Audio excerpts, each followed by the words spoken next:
Bangladesh central bank workers were astonished to learn that the printer responsible for foreign transfer operations had generated documentation verifying a billion-dollar transfer from the bank's accounts over the weekend.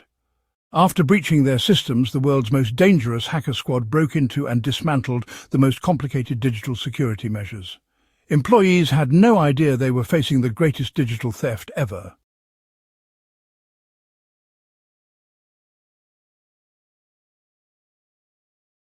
Bangladesh has Friday and Saturday weekends due to Islam. Everyone knows banks close on weekends. Therefore, only necessary staff, mainly transfer managers, work at the Bangladesh Central Bank on Friday and Saturday. SWIFT and its coding may be familiar. Most banks send money internationally via SWIFT. Belgian firm SWIFT connects banks globally. To transfer money across countries, clients must utilize SWIFT.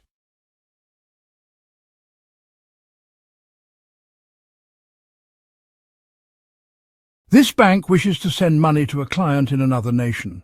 SWIFT allows banks to communicate and agree on a transfer or amount leaving the first bank in the first nation and arriving at the second bank in the second country.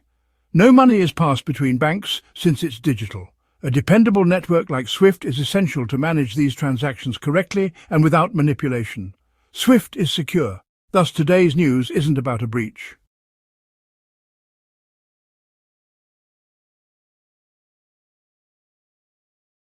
As one of the world's most essential financial transfer systems, it should be impregnable like the greatest army. Bangladesh Central Bank, what happened? Friday and Saturday are weekends, thus all bank staff except SWIFT system supervisors are off. SWIFT logs foreign transactions and prints a copy on a bank printer. Naturally, SWIFT and international transactions are 24/7. Bank staff exited and locked up after their shift finished at 5 p.m. on Thursday. Only critical employees, including the SWIFT transaction manager, worked next Friday. He checked overnight transactions at the printer.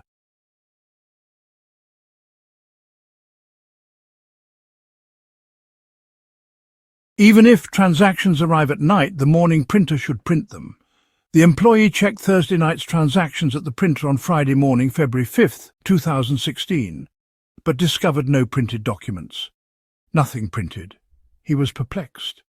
It's unlikely there were no transactions yesterday night. Papers where? Why weren't they printed? They might examine a computerized record of transactions in addition to these papers.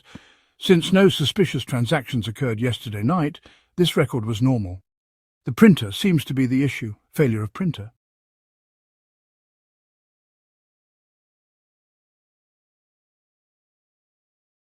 They tried all Friday to fix the printer, but it wouldn't start. They left the printer after work, thinking it was a glitch. Since technical staff were not crucial, they had to wait until Sunday for the necessary individuals. On Saturday, the transfer team returned to work while the rest of the bank was off. They kept trying, but the printer didn't respond. However, after many hours of attempting, the printer started immediately and printed the transfer documentation from Thursday night until Saturday morning. The workers expected the printer to produce computer-generated transfers that matched their digital data.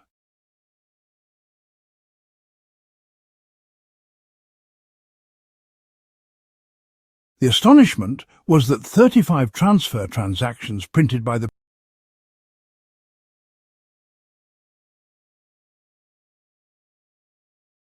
$951 million or $1 billion.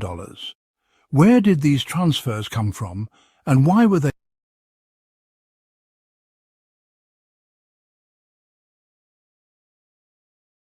What does the Federal Reserve have to do with this?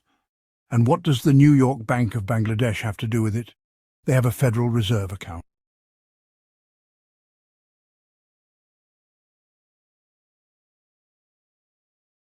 This contains billions. This is state cash reserve, since it's part of the Central Bank of Bangladesh's National Reserve. But where? In America, money rules. Official transfer requests from the bank's SWIFT system have been made to the Federal Reserve Bank of New York, which will deposit billions into several accounts. All accounts are where? In the Philippines. Naturally, the bank personnel worried about who was in control and how these transactions started. However, they had to stop the damage before answering these questions, and amid this uncertainty,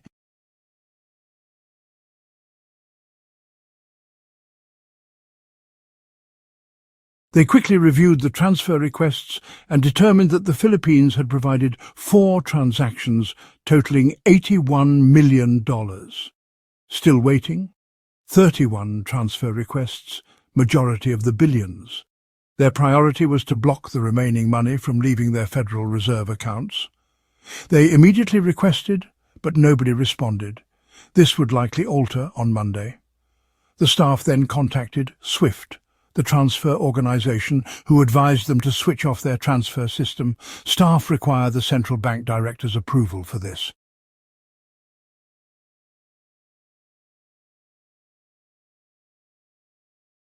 Although the central bank manager must authorize them, he told the workers that they wouldn't shut down the system and that a little error would likely be remedied. Even if the management had paid more attention to the issue, it wouldn't have mattered. I'll explain why. Since their week starts on Sunday, central bank workers returned to work with management the next day. The bank couldn't reach the Fed since the Americans were on vacation. Unless they contacted them, the Federal Reserve was unlikely to handle the final 31 transactions.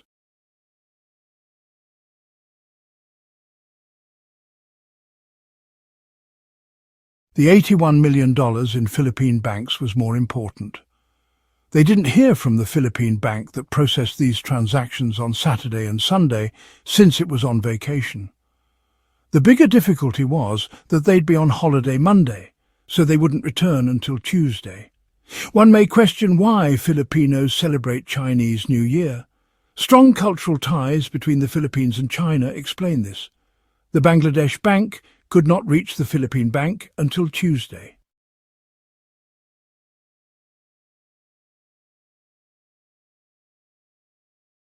Thieves and hackers are becoming smarter. The robbery occurred Thursday night, while Bangladeshi holidays are Friday and Saturday.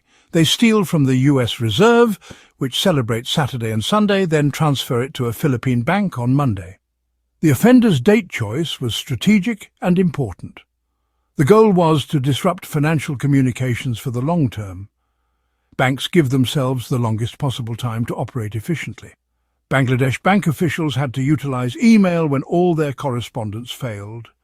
They requested freezing of these funds' accounts from the Philippine bank via email. They stated in the emails that we were cheated and that these funds were illegally taken from our account.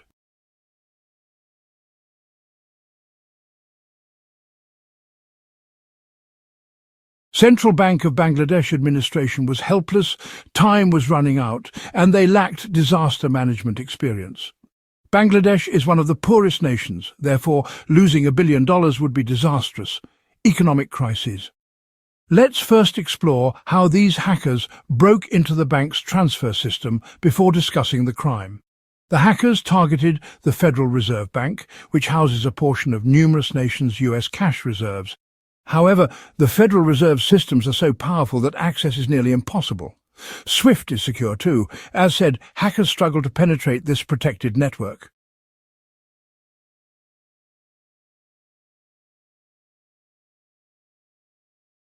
Since banks manage their own security, they are the weakest link in the network. Where may hackers find the weakest security? In Bangladesh, which lacks the skills and money to modernize its security systems, hackers may select the lowest security system they can enter.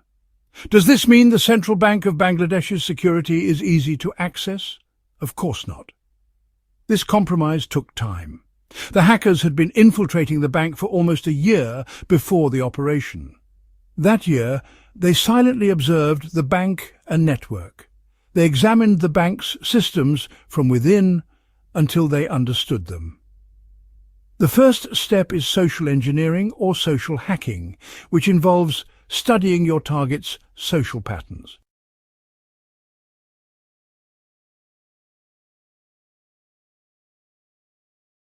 Social media searches are hackers' best social engineering tool. Most people now have accounts and share personal data online. Hackers exploit this. Hackers emailed 40 bank employees with stolen data. How the hackers did this? Social engineering or social hacking is the first step. This requires studying your target's social traits and behavior. Naturally, social media searches are hackers' most effective social engineering method. Most people now have accounts and exchange personal information online. Hackers exploit this. Hackers emailed 40 bank employees with their data. They used known identities to send these emails.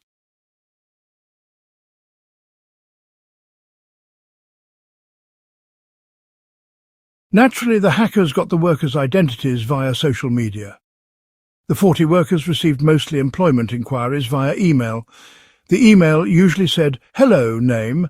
I'm searching for a job and I know you work at the bank. I'd appreciate it if you could assist me in determining if any openings are available. I've attached my CV." If you get an email like this from a friend, you'll probably download and open the attached file. The hackers gained these identities from the workers' social media profiles. They mostly issued employment requests to 40 people via email. The email usually said, "Hello, name, I'm looking for a job and I know you work at the bank. If you find any openings, please let me know. My resume is attached." Of course, if you get an email like this from a friend, you'll download and open the attached file.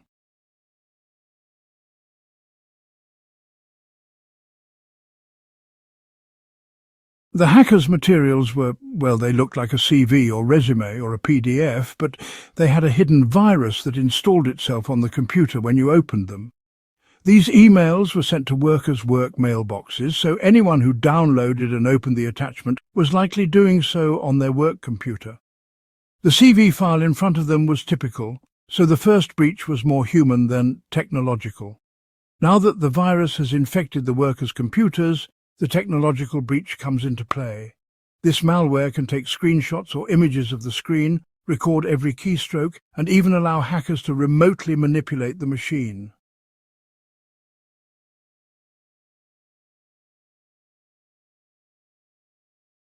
Even internal networks have security measures and guidelines, and the device that links the computers is called a switch.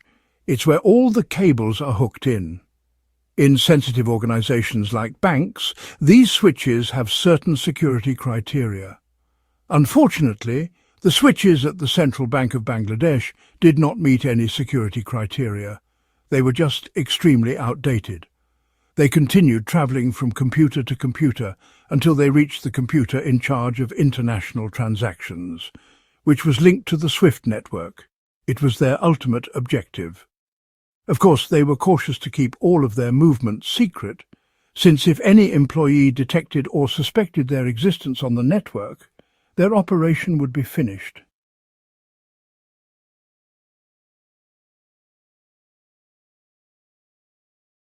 So, they restricted the number of workers who may use it to 2 or 3. The hackers gained access to one of these workers' computers and stole her account information, allowing them to access the SWIFT server. Once they were confident in their ability to carry out the operation, they began to consider the time. As previously stated, they intended to launch their assault on the night of Thursday, February 4th, 2016. This schedule would enable them to travel more easily between the sequential holidays of Friday, Saturday, Sunday and Monday in the 3 nations where they needed to communicate: Bangladesh, the United States and the Philippines.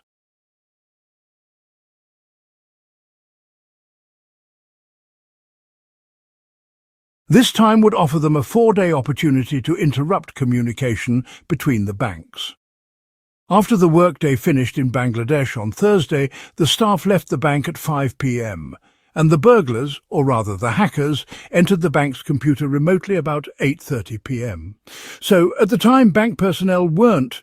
We said they would launch the assault on Thursday night, February 4th, 2016, to give them more flexibility during the holidays of Friday, Saturday, Sunday and Monday in Bangladesh, the US and the Philippines, and to interrupt bank communication.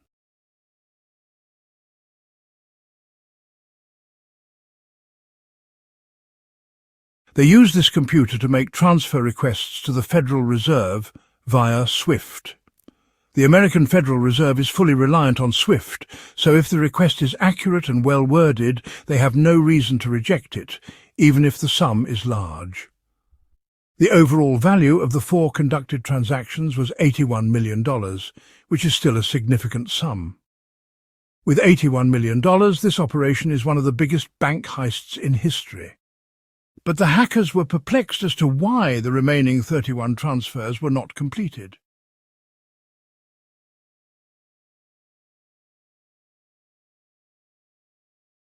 And the explanation was bizarre in every sense of the term. A strange coincidence prevented the Central Bank of Bangladesh from losing another $870 million. So what occurred, and what was this amazing coincidence that was God's kindness to them? First, let us determine who the account holders in the Philippines were. Tracking these accounts revealed they were registered using Chinese identities. These accounts were created 10 months before the operation and remained inactive until the day of the operation, when millions of dollars were unexpectedly sent to them. The Filipino bank where these accounts were created was called RCC, and they were opened at several branches around the Philippines.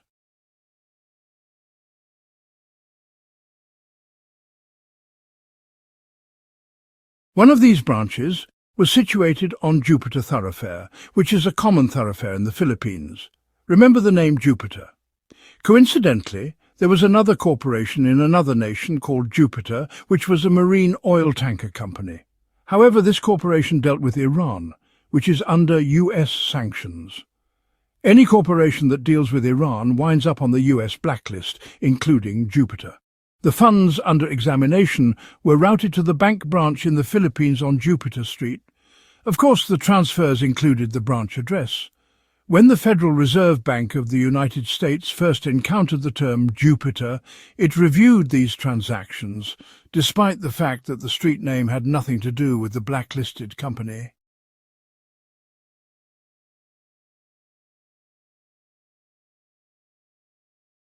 They couldn't take the loss of $1 billion, and that wasn't the only kindness.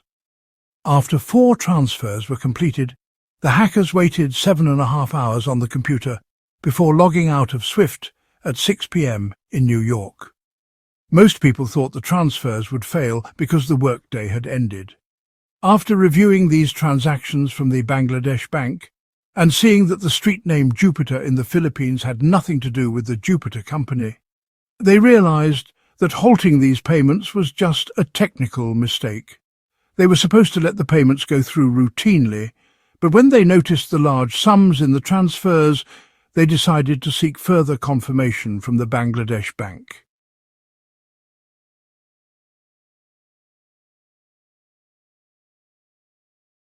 Are they right? Can you confirm the transfers?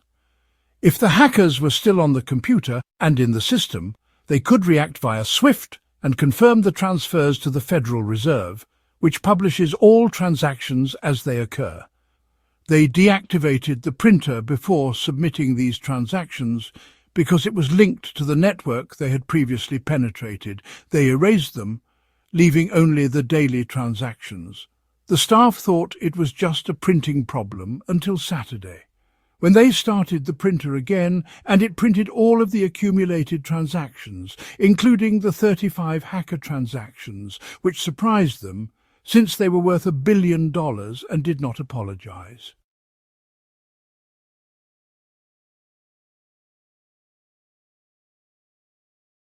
The only option was to write emails, particularly to the Filipino bank, requesting that the $81 million be frozen in the accounts where it had been moved. The bank's management had no idea what had happened or how the payments had left their system via SWIFT. They initially assumed that a trustworthy person had entered the bank and manually performed the transactions.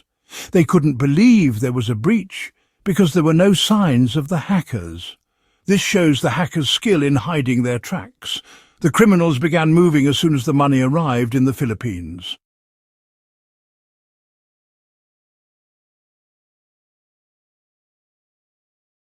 It seems that they and her had previously agreed to arrange a considerable quantity of cash for them. As soon as the $81 million arrived in their accounts, this manager began arranging the maximum quantity of cash for them. She also sought substantial cash deposits from the bank's nearby branches. By Friday, the conclusion of the week, she had arranged for $22 million in cash in the peso, the native Philippine currency. The peso is a modest denomination, thus 22 million pesos equals more than 1 million banknotes, which is a large sum of money. The manager divided the cash into boxes, and other bank workers watched her take these boxes with some others and put them into a Lexus SUV, notably the huge cruiser type. They drove away with the money.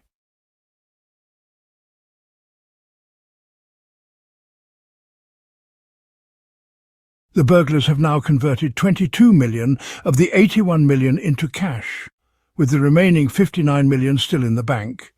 We'll go back to this 59 million later. The issue now is whether the money in their possession is secure, which means they can take it and do anything they want with it. No, since all of this money comes from the same bank and has serial numbers, it can be monitored. As a result, they need to launder the funds. She grabbed these boxes, escorted by others, and put them in a Lexus SUV, particularly a huge cruiser, and drove away with the money. The criminals have converted 22 million of the 81 million into cash in their possession, leaving 59 million in the bank. We'll get to this 59 million later.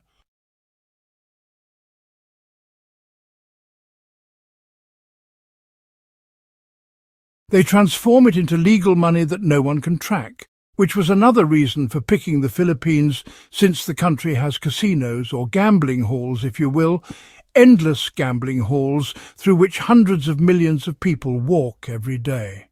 Furthermore, there is no financial monitoring over any of the Philippines' gaming venues, so the robbers split the money among a group of 10 to 15 persons, all of whom were Chinese. The Bangladesh Bank and the Philippine Bank were involved in a massive money laundering operation during the Chinese New Year holiday. The foreigners, particularly those from China, were hired and paid to take money and proceed to the casino to begin the money laundering process.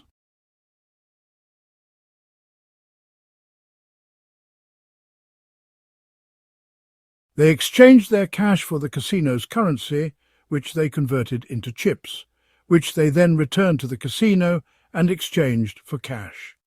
Casinos don't care where you got your money, especially in the Philippines, where there is no financial authority to regulate them. The foreigners split winnings and losses and exchanged money for chips, with the casino taking only a small percentage. They played and laundered the money for days, while the Bangladesh Bank tried to contact the Philippine Bank, but they couldn't reach a senior official until 5 hours into the workday.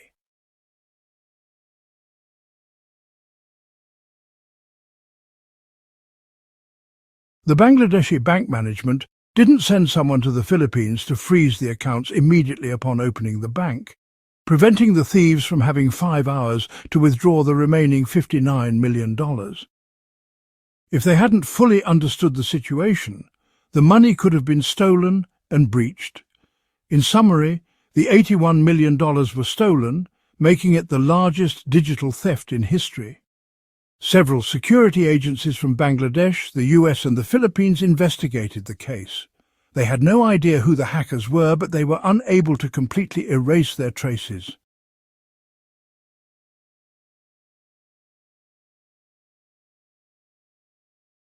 In 2014, Sony suffered a massive network breach, causing significant system disruptions.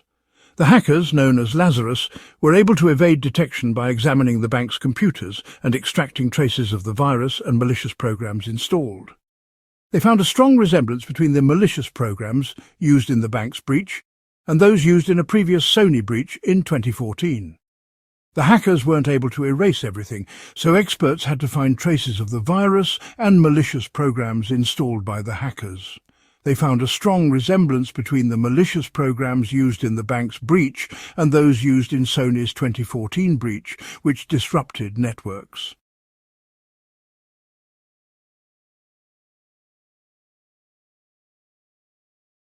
North Korea supports and manages the Lazarus Group, which is clearly from North Korea.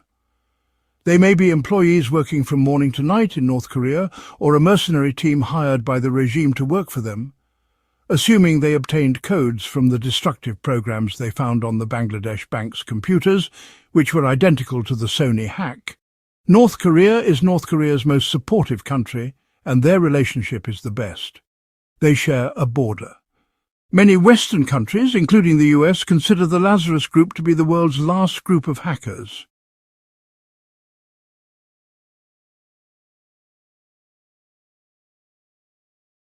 The 2017 WannaCry software made all computer data unavailable, sparking a global outcry as the Lazarus gang launched their greatest and most notorious attack.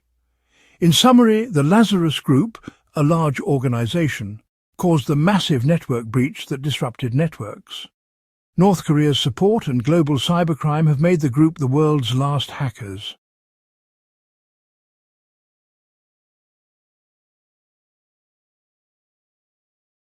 The Lazarus Group's 2017 WannaCry virus encrypted all computer files, rendering them inaccessible.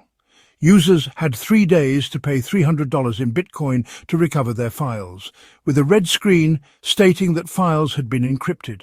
North Korea's support for hackers has made them the most dangerous hacker group.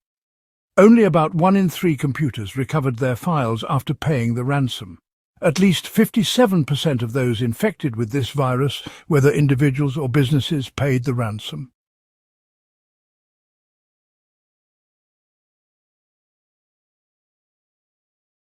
The Lazarus Group is the most dangerous hacker group because the virus infected over 300,000 computers worldwide and shut down sensitive companies and institutions like hospitals, transportation authorities, railways, banks, and telecommunications companies, causing billions in damage.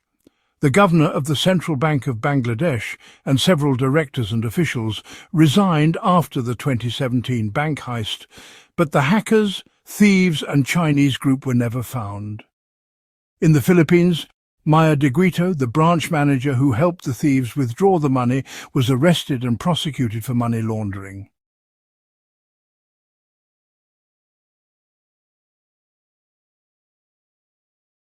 As our world becomes more digital, even the most dangerous and largest wars will be digital.